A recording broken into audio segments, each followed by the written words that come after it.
ГСП онлайн. Городские новости сейчас. Пятница, 12:20. Центр психолого-педагогической и медико-социальной реабилитации. В рамках единого дня профилактики со школьниками проводят беседу инспекторы по делам несовершеннолетних, а также представители ГИБДД и Следственного комитета. Сегодня они рассказывают детям о правильном поведении на дороге и о вреде алкоголя.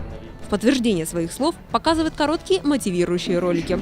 Но правоохранители беспокоят не только здоровье подростков, но и рост числа преступлений, совершенных ими.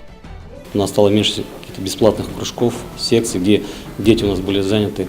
Получается так, что в большей степени принадлежат сами себе подростки. То есть они находятся на улице, гуляют. Преступления как в отношении них совершаются, так и они сами совершают преступления.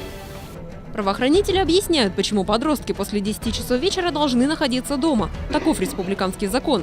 Ведь большая часть правонарушений совершается именно ночью. Поэтому вечером пройдет второй этап профилактического дня – рейд ОПДН. Полицейские проверят, соблюдают ли подростки комендантский час.